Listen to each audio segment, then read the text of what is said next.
our first responders who ran into it, and our citizens that went down fighting back. We also honor those that gave their lives in the response to defense of America. From 9/11 to the present, over 7,000 members of the military have made the ultimate sacrifice.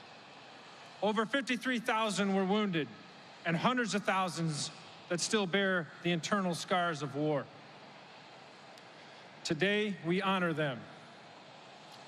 We honor fathers and mothers who gave sons and daughters.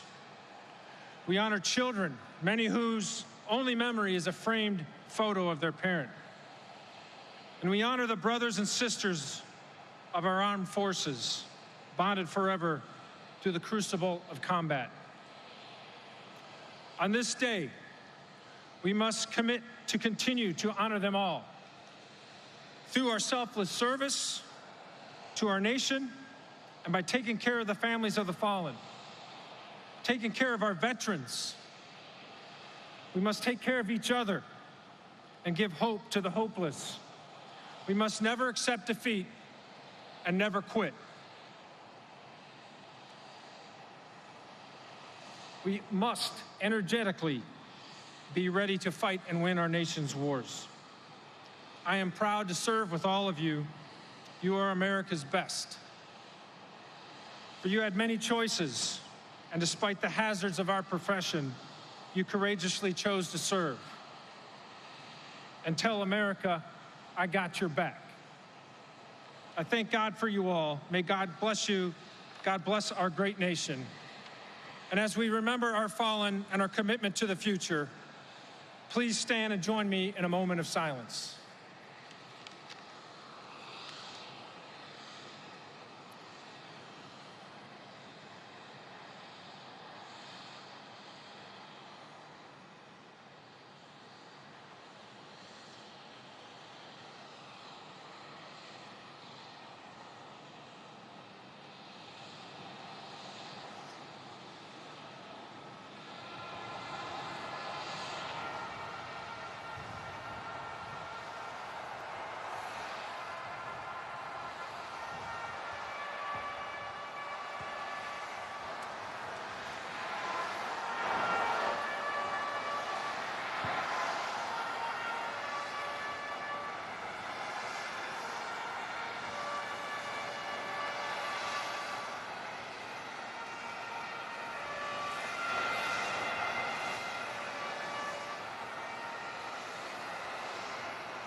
Ladies and gentlemen, please be seated.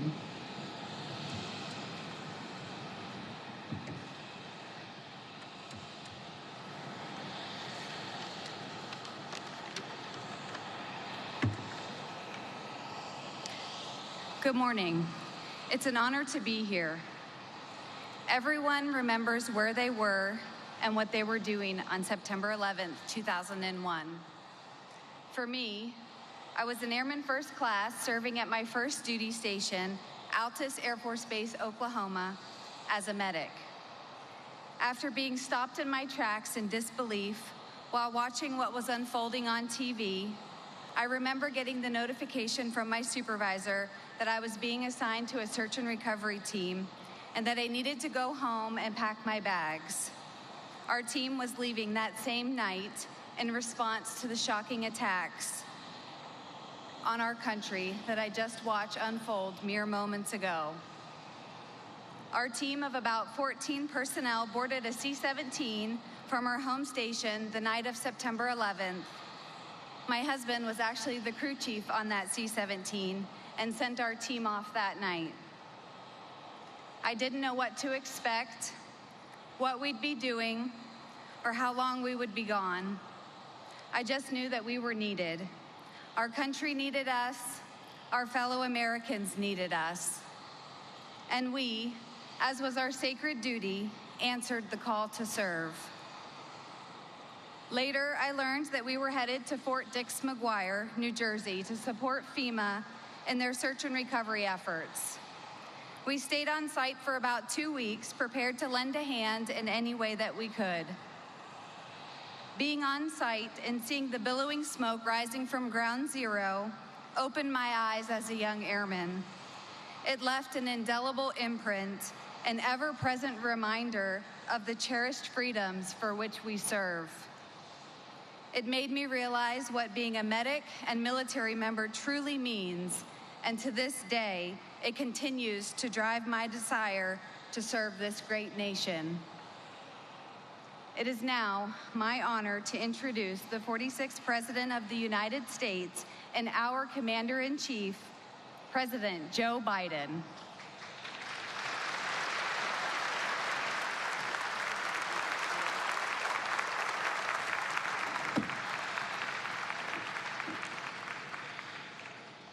Thank you, Chief Master Sergeant Miller, for that introduction and for your service to our nation.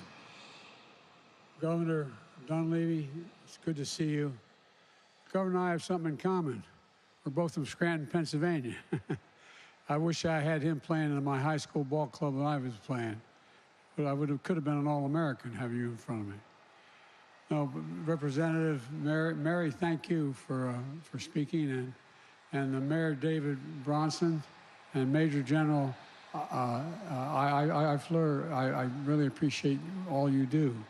And Adjutant General Sachs and the tribal leaders and stewards of these sacred lands, and all service members and families at Joint Base Elmendorf-Richardson and distinguished guests.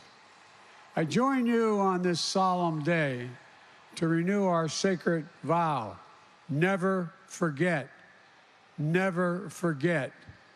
We never forget. Each of us, each of those precious lives stolen too soon when evil attacked. Ground Zero in New York, and I remember standing there the next day and looking at the building. I felt like I was looking through the gates of hell. It looked so devastating because from where you could stand.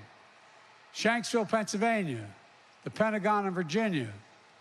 I spent many 9/11s in those hallowed grounds to bear witness and remember those we lost. Every day, but especially the last few days, their memory has been with me.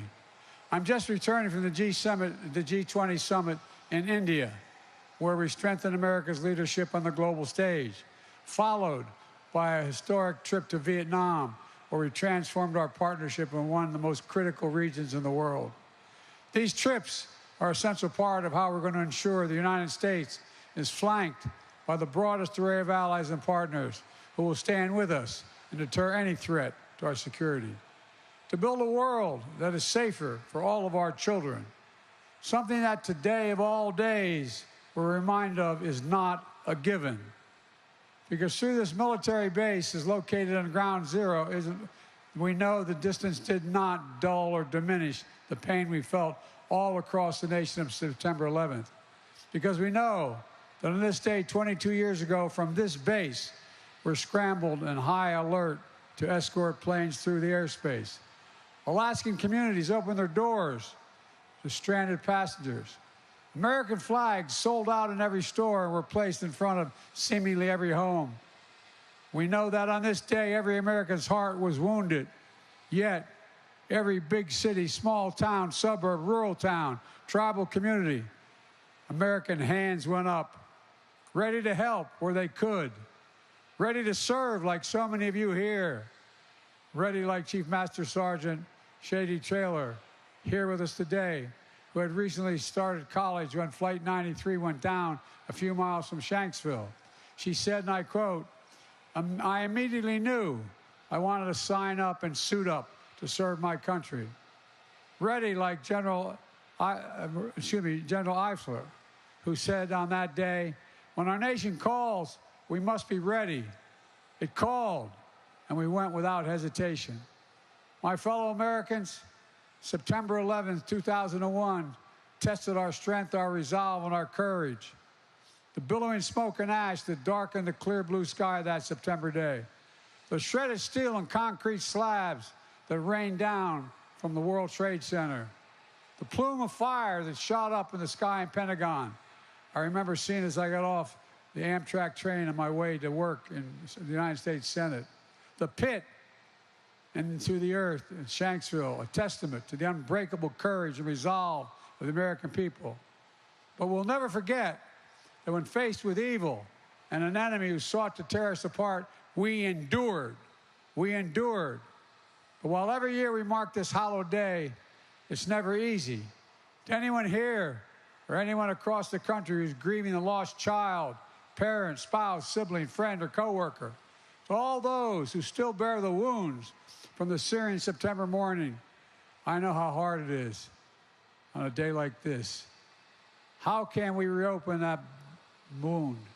It's like opening a black hole in your chest, sucking you into it again, bringing you back to that moment when you saw the news, the moment you got that phone call, the moment you realized you'd never say again, "See you later, Mom," or "Talk to you soon, son."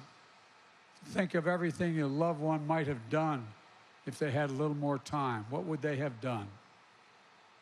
And though that can leave you so hollow, it also makes you full at the same time. On this day, I'm thinking about a friend of mine named Davis, who grew up with me in Delaware. 22 years ago, he and his family had just passed the first year without their youngest son of 3 sons, who died in a boating accident at age 15. His oldest son, Davis Jr., was just 6 days into a new job on the 104th floor of the South Tower of the World Trade Center.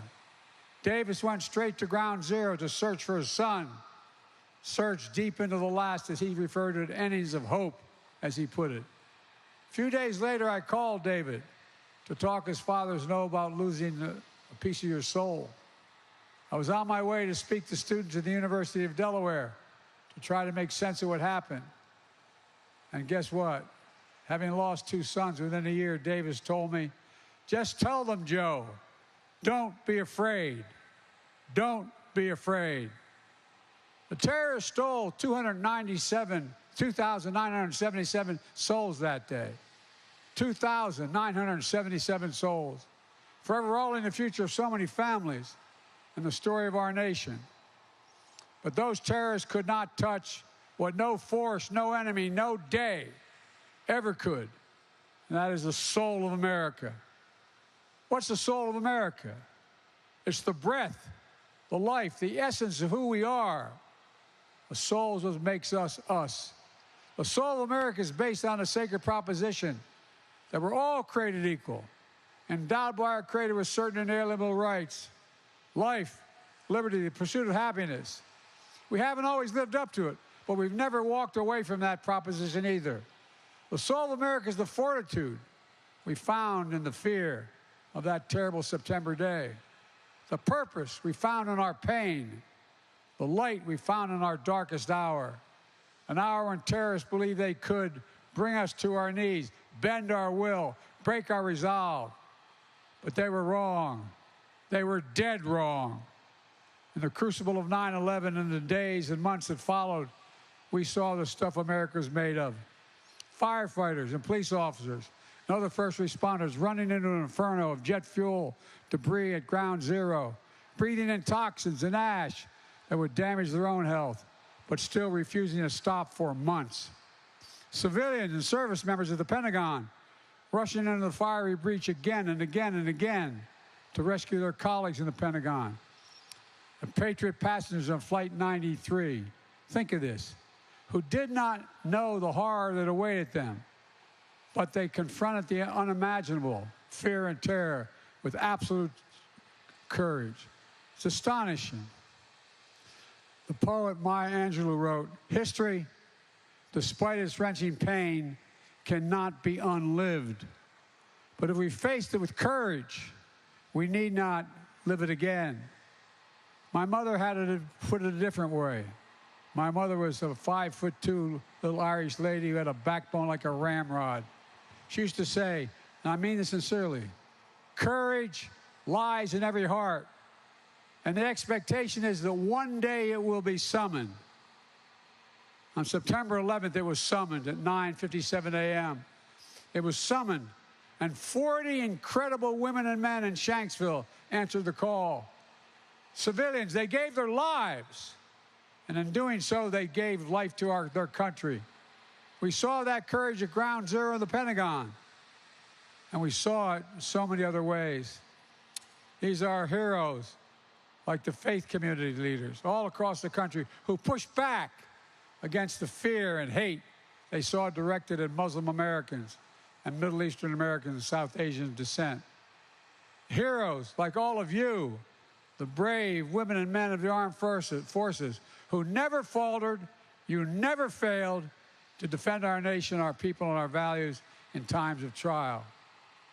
Heroes like the 9/11 generation. Hundreds of thousands of brave Americans were deployed to Afghanistan to make sure the United States would not be attacked again. Who served in Iraq, like many of you probably did, in war zones around the world, risking their own safety and the safety of their fellow citizens, for the safety of their fellow citizens. Who served and sacrificed again and again to defend our democracy and deny terrorists a safe haven. Who followed Osama bin Laden to the end of the earth and ultimately sent him to the gates of hell 12 years ago. And then last year, I made the decision to take out Zawahiri, the #2 who met the same fate. And today, our intelligence community has recently assessed in a declassified memo that al-Qaeda threat from Afghanistan and Pakistan has reached a historic low. So all this has changed over the last 22 years. The resolve of the American people has proved we never bow, we never bend, we never yield. Our longest war is over, but our commitment to preventing another attack on the United States and our people and our allies will never, never rest. Never. Terrorism, including political and ideological violence, is the opposite of all we stand for as a nation that settles our difference peacefully under a rule of law. We're going to continue to track terrorist threats in all forms, wherever it may be. We're going to continue to disrupt terrorist activity wherever we may find it. And I will never hesitate to do what is necessary to defend the American people, just as I will never forget our sacred duty to those of you who serve. Never before in our history has America asked so much for so many over such a sustained period for all volunteer force. You make up 1% of the population. You're the strength, the venue, you're the backbone, you're the sinew of America. As a nation, we have many obligations. But I've been saying for 30 years, we only have one truly sacred obligation: to prepare those we send into harm's way and care for them and their families when they return home and when they do not return home. It's an obligation, not based on party or politics, but on a promise that unites all Americans. And together over the last 2.5 years, I've worked to make good on that promise, signing more than 25 bipartisan laws to support our service members and veterans and their families and caregivers and survivors.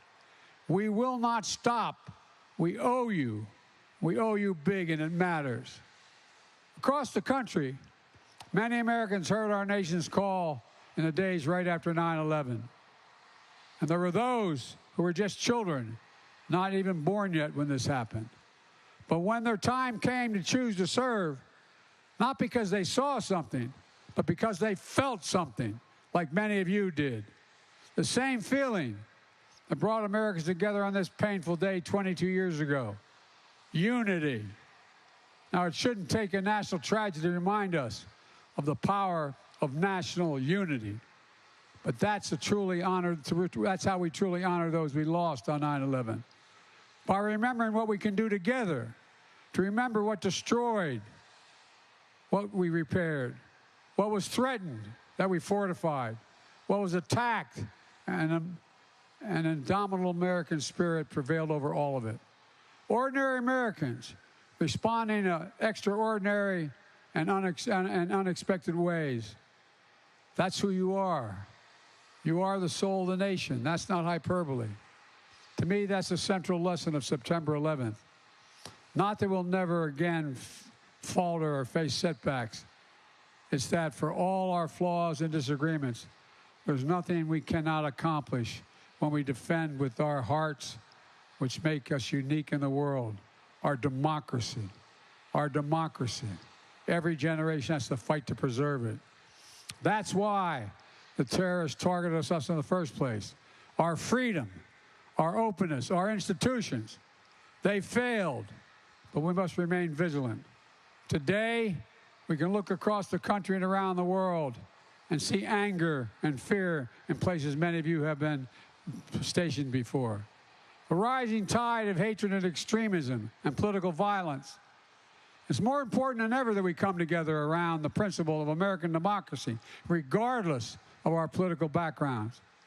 We must not succumb to the poisonous politics of difference and division. We must never allow ourselves to be pulled apart by petty, manufactured grievances. We must continue to stand united. We all have an obligation, a duty, a responsibility to defend, to preserve, to protect our democracy. And always remember, American democracy depends not on some of us, but on all of us. American democracy depends on the habits of the heart of we, the people. The habits of the heart. Let me close with this. Earlier today in Hanoi, I visited a marker to honor my friend, war hero, senator, and statesman John McCain. John and I disagreed like hell, like two brothers. We'd argue like hell on the Senate floor. Then we go to lunch together. I went out to see John just before he passed away at his home. As I was walking out, I put my hand on his chest, and he pulled me down. He kissed me. He said, "I love you. Will you do my eulogy?" John and I were friends, like a lot of us who had differences. Like Ted Stevens and I were friends. We disagreed, but we're friends. One thing I always admired about John was how he put duty to country first. And that's not hyperbole. He did. Above party, above politics, above his own person. This day reminds us we must never lose that sense of national unity. So let that be the common cause of our time. Let us honor September 11th by renewing our faith in one another. Let us remember who we are as a nation. We never forget. We're never afraid. We endure. We overcome. We are the United States of America. And there is nothing, literally, historically, nothing has been beyond our capacity when we set our mind to it together. Well, God bless you all. May God protect our troops. Thank you.